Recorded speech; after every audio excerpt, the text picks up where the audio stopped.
particulier du monument aux ouvriers dont va nous parler maintenant Cécilie Champivinas, que je ne présente pas puisque nous la connaissons et nous savons la place qu'elle a prise depuis le musée du Petit Palais dans l'exposition qui nous réunit aujourd'hui. Donc, pour ne pas perdre davantage de temps, chère Cécilie, je vous donne la parole. Votre PowerPoint est déjà à l'écran.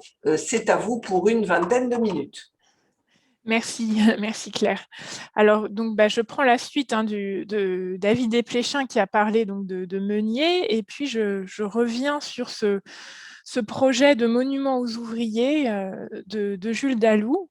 Donc là, vous voyez donc, une vue de l'exposition qui se tient actuellement au musée Camille Claudel, cette section donc, qui rassemble Meunier, Dalou et Rodin.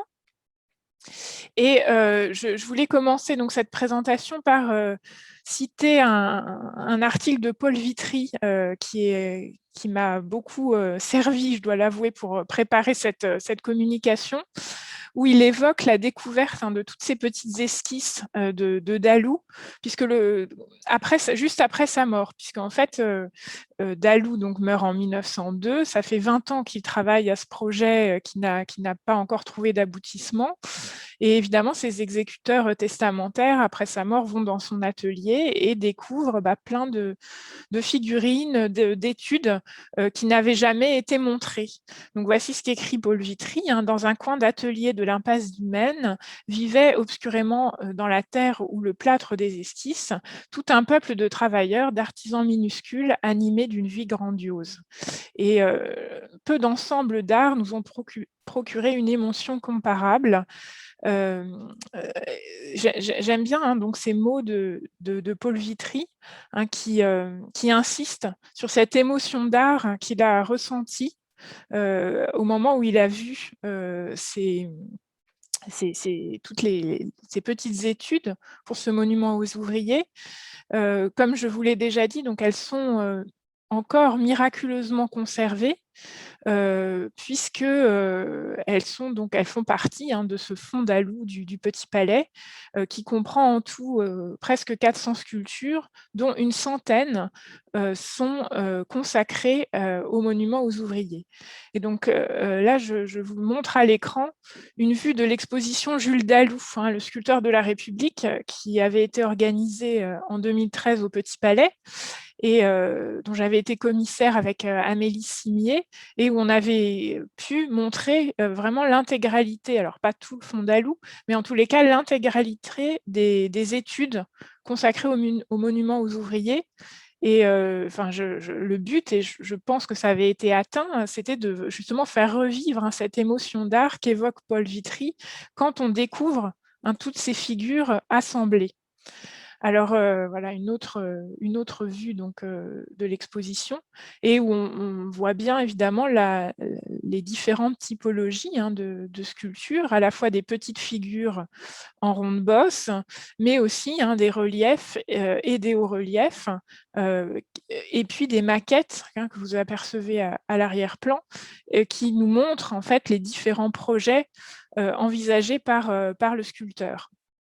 Alors, dans cette présentation, je voudrais insister sur plusieurs points que vous voyez à l'écran. Évidemment, évoquer la genèse du projet. Pourquoi ce projet, ce monument rêvé, n'a-t-il jamais été achevé? Revenir sur le réalisme très fort dans cette œuvre qui fait écho à l'engagement républicain du sculpteur. Mais aussi, et je pense que c'est peut-être là que l'œuvre est encore plus moderne finalement que dans son aspect très réaliste, c'est ce côté laboratoire de l'œuvre. C'est vraiment une œuvre qui nous permet de rentrer dans la création de l'artiste, et qui met en exergue la beauté plastique du travail, parce que c'est ça aussi qui intéresse Dalou, et je pense beaucoup de sculpteurs et plus généralement d'artistes qui ont traité ce thème. C'est pas uniquement uniquement le côté social et le côté engagement politique, c'est aussi le fait que voilà, ce sont des motifs, un travailleur, c'est beau. Et ça, c'est quelque chose qui tient vraiment à cœur, que Dalou considère comme très important. Et puis, je reviendrai brièvement, évidemment, en conclusion sur la postérité de ce monument et pourquoi il est encore connu aujourd'hui. Alors très rapidement, Jules Dalou, je ne vais pas m'étendre là-dessus, mais c'est vrai que c'est quand même un artiste que les amateurs de sculpture du 19e connaissent bien, mais que le grand public connaît quand même finalement peu. Donc vous avez là à l'écran, je ne vais pas revenir en détail, mais un résumé en fait de sa carrière. Hein. C'est un artiste qui naît à Paris en 1838, c'est le fils d'un artisan gantier, donc c'est vraiment un petit, voilà, il naît dans le milieu des petits artisans parisiens, il va connaître une enfance assez pauvre, hein, assez difficile. Et puis, il va tenter de suivre la voie royale quand on est sculpteur au 19e siècle, c'est-à-dire de se former à la petite école où il va avoir un temps pour maître Carpeau, puis à l'école des Beaux-Arts, mais il va échouer hein, au prix de Rome et finalement se lancer dans une carrière indépendante en travaillant pour des ornemanistes et en commençant à présenter ses œuvres au salon. Alors la grande rupture, ça va être celle de la guerre de 70 et surtout de la Commune, puisque Dalou fait partie des communards. Hein. On commémore la Commune en ce moment. Donc voilà, c'est vrai, on peut dire que Dalou est un artiste engagé, en tous les cas à ce moment-là, puisque c'est son engagement politique qui va lui valoir de devoir s'exiler à Londres pendant une petite dizaine d'années entre 1871 et 1879. À ce moment-là, il y a une amnistie et 1879 coïncide aussi à l'organisation d'un grand concours pour un monument à la République.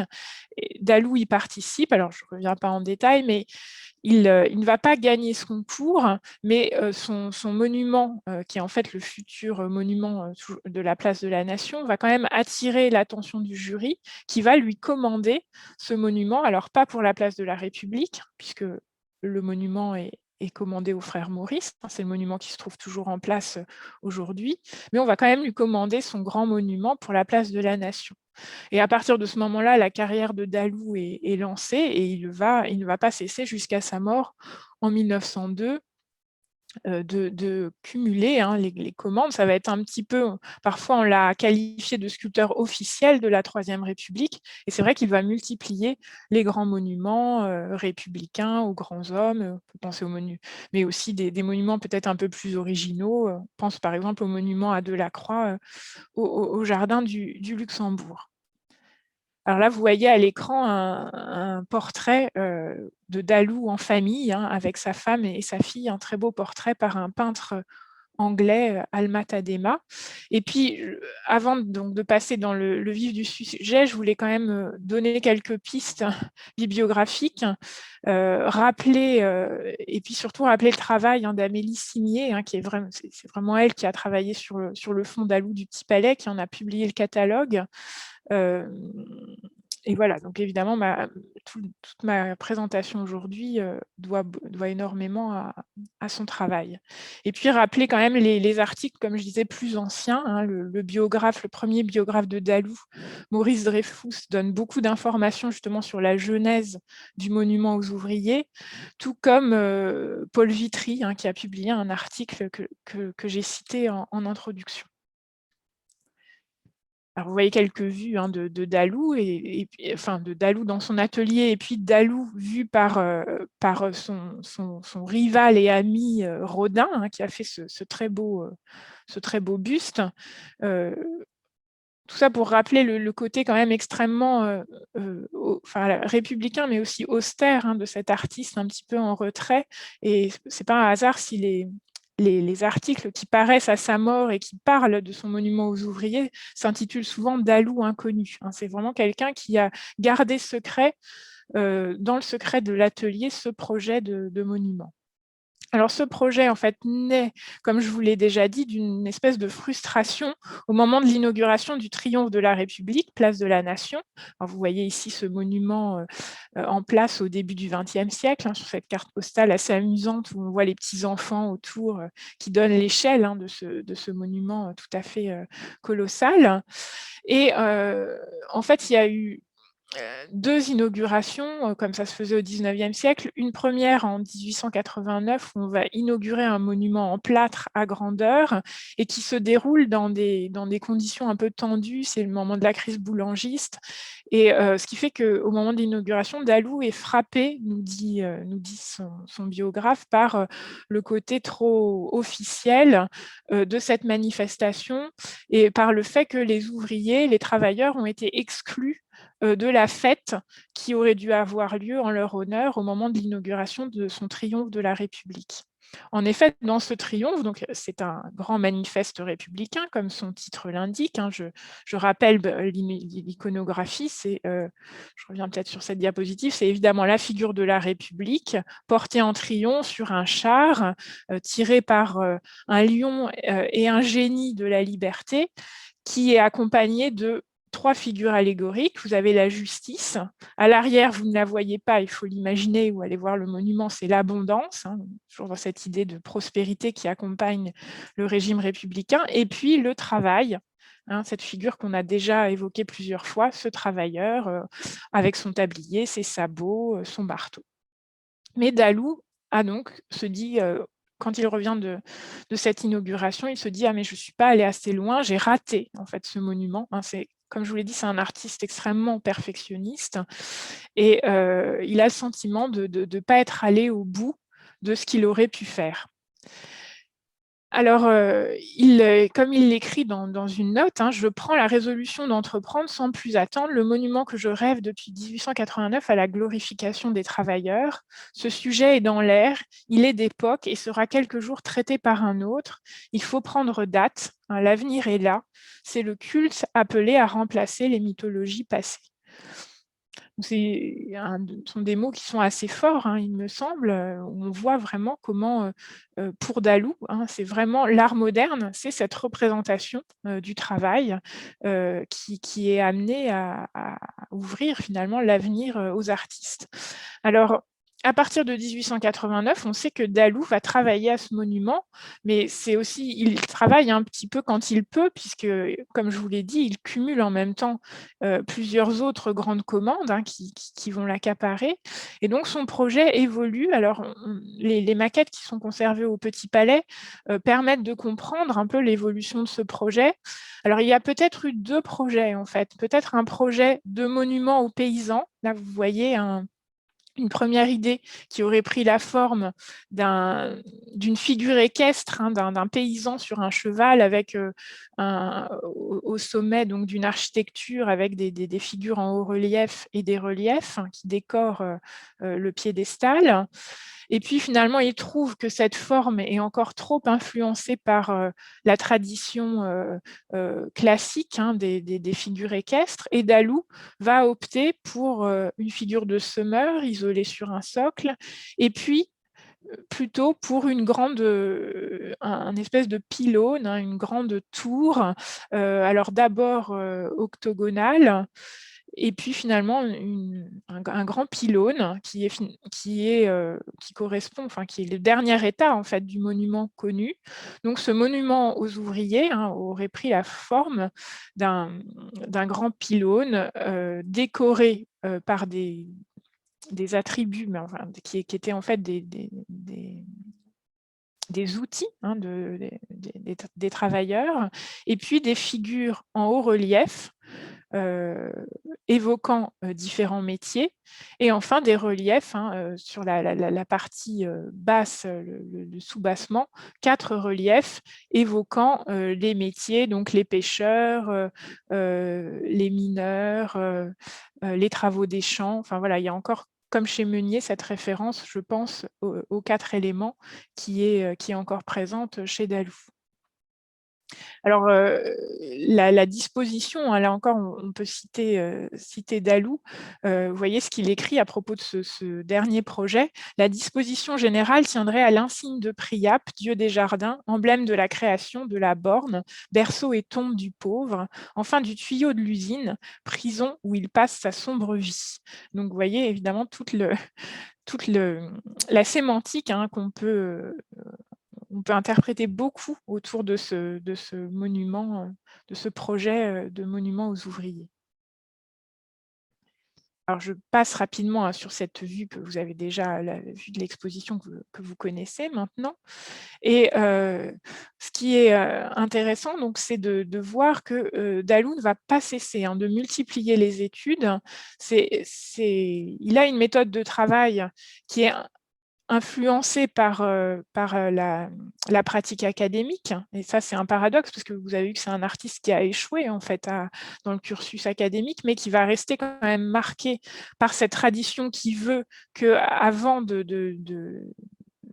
pour étudier une figure habillée, on la fait déjà, on conçoit d'abord une figure nue, qu'on drape, enfin voilà, il y a toute une succession d'étapes, et Dalou va aller finalement encore plus loin. Et là, c'est Maurice Dreyfus, hein, qui nous l'explique dans un article de 1905. Invariablement, avant de monter à la grandeur d'exécution les figures nues qu'il devait habiller ensuite, Dalou en faisait des petits modèles nus qu'il poussait jusqu'à la dernière perfection.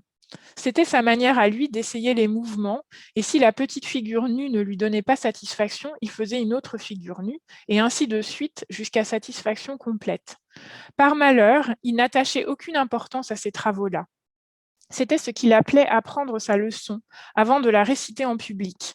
Il les abandonnait au hasard, n'en faisait ni cuisson ni moulage. Presque toujours, lorsqu'il avait fini de s'en servir, il les broyait à coups de marteau. Ce qui a été retrouvé dans l'atelier était destiné à la destruction, lorsque les œuvres, dont tout cela était la préparation, seraient achevées. Et là, évidemment, ça nous permet, hein, de comprendre comment procède Dalou et pourquoi il y a autant de figures d'études pour ce monument aux ouvriers. Alors, Dalou commence par des petits croquis.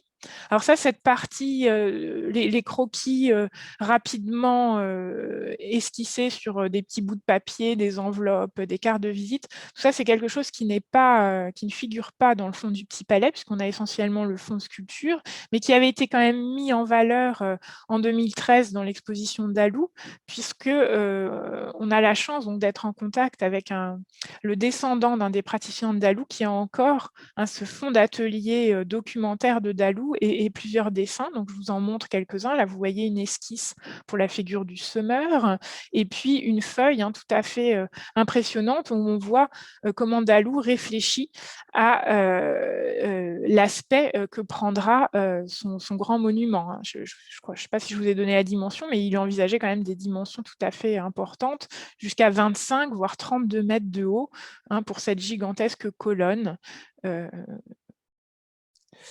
Alors, la seule figure qu'il va pouvoir mener à grandeur va être cette figure de grand paysan qui est aujourd'hui une de ses œuvres les plus célèbres, hein, qu'on voit souvent reproduite pour illustrer la statuaire réaliste du 19e siècle.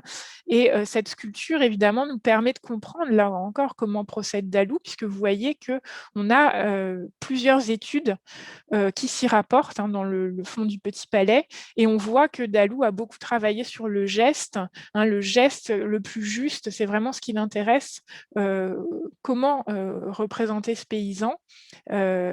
Et vous voyez qu'il a essayé plusieurs attitudes, hein, les mains sur les hanches, se relevant la manche, enfin voilà, et qu'il va finalement adopter cette figure, hein, ce moment suspendu où le paysan relève sa manche et s'interrompt quelques instants dans son dur labeur.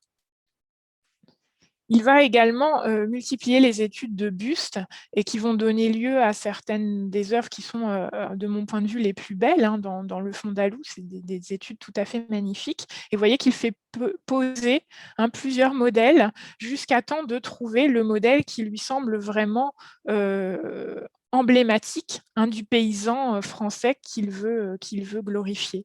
Vous voyez qu'il fait posé un paysan breton, un charretier, enfin après ce sont des dénominations, on ne peut pas vérifier exactement qui l'a fait poser, mais ces dénominations même nous permettent de comprendre hein, comment procède Dalou pour travailler. Vous voyez, paysan breton, charretier lorrain, paysan italien, enfin il fait vraiment poser des types dans son atelier et après il choisit celui qui lui semble le plus réussi.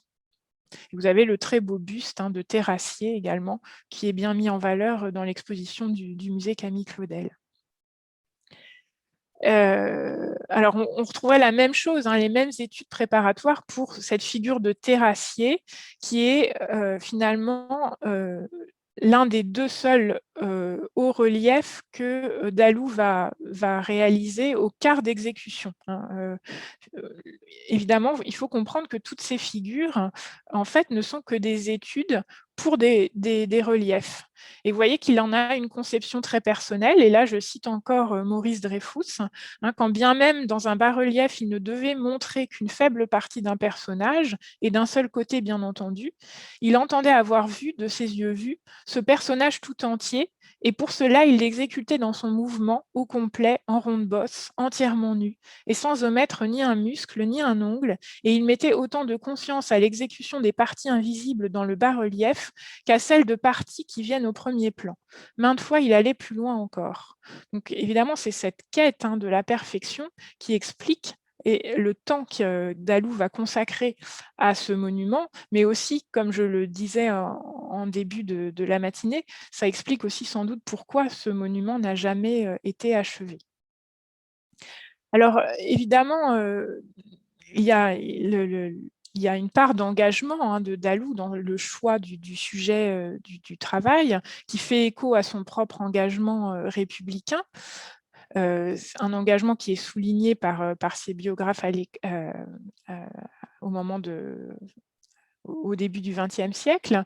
Et ce qui est intéressant aussi, c'est que toujours le même Maurice Dreyfus dit qu'il fait une œuvre de sociologue, c'est-à-dire, comme il l'écrit, ces modèles, il les prend dans les rues, dans les champs, dans les ateliers, partout où l'on vit par le travail, et c'est alors la vie qu'il nous donne. Donc il y a une vraie volonté, évidemment, de coller au plus près de la réalité, hein, qui là s'inscrit dans la tradition réaliste hein, et même naturaliste de la fin du XIXe siècle.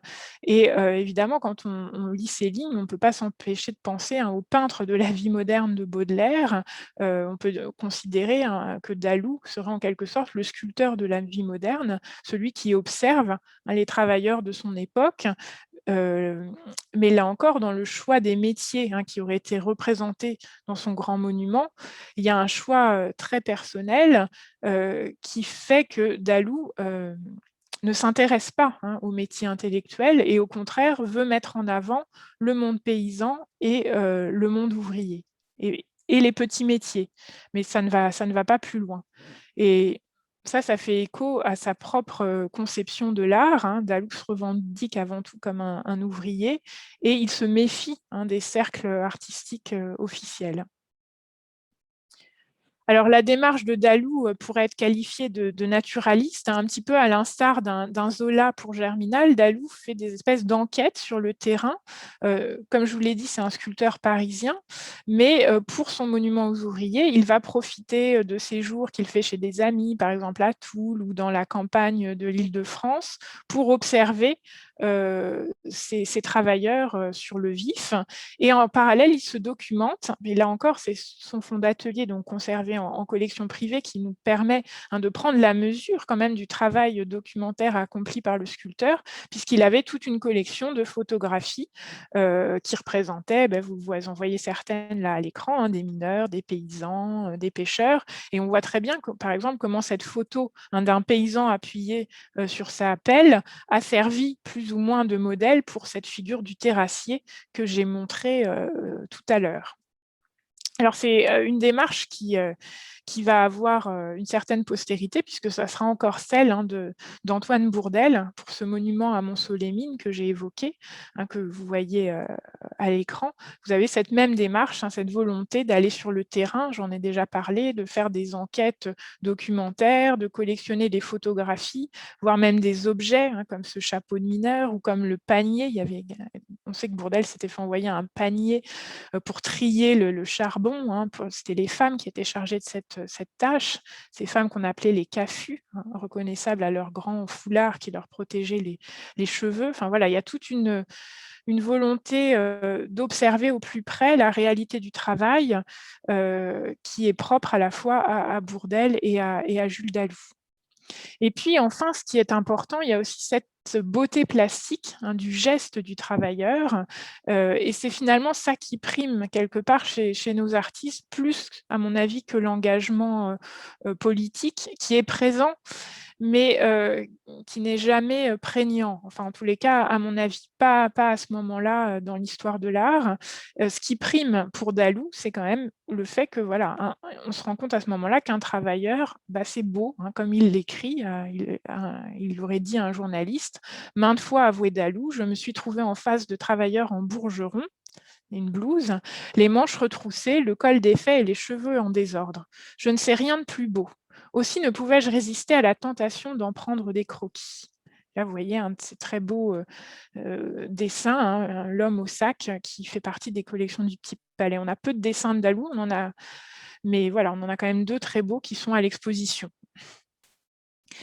Et le côté aussi très moderne de ces études, c'est cette volonté de saisir, hein, l'instant décisif, si on me permet de faire cet anachronisme et d'emprunter ce terme qu'on applique d'habitude plutôt au photographe Cartier-Bresson, mais je pense qu'il vaut aussi pour l'œuvre de Dalou, hein, c'est-à-dire qu'on observe les mouvements et on choisit celui qui est le plus emblématique du travailleur que l'on souhaite représenter. Évidemment, Dalou, hein, au moment où il conçoit ce monument, c'est aussi le moment où on invente le cinéma, et ce n'est pas un hasard. Et dans sa documentation, il avait, hein, ces fameuses planches de Marais qu'on montre régulièrement quand on évoque la naissance du cinéma, et qui permettent de décomposer les mouvements d'une figure, hein, en action. Et vous voyez qu'on peut faire des parallèles assez saisissants entre certains des reliefs de Dalou et ces planches de Marais. Et c'est la même chose, hein, on voit avec ce petit dessin, ce croquis, où on voit que Dalou décompose le mouvement de cette femme en train de bêcher la terre, et on voit très bien comment il s'inspire, hein, de ces croquis pour ensuite passer à la sculpture et à la ronde bosse. Alors la postérité du monument,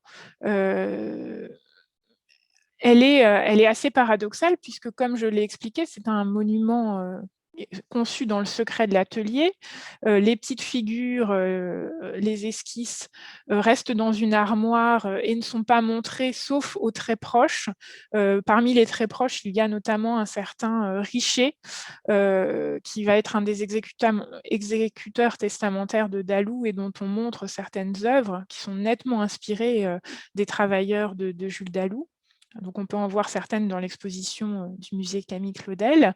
Mais en dehors de ce cercle d'initiés, le monument aux travailleurs n'est pas connu, hein, du vivant du sculpteur. Et c'est seulement après sa mort, évidemment, que ce monument va connaître une forme de postérité via l'édition, puisque quand Dalou meurt, en fait, il n'a qu'une fille qui est handicapée, et sa succession va être prise en charge donc, par différents exécuteurs testamentaires qui vont prendre la décision tout d'abord de faire acquérir ce fonds par le musée du Petit Palais, qui va l'acheter en 1905, et puis de faire éditer certaines des figures, hein, de ce fonds d'atelier.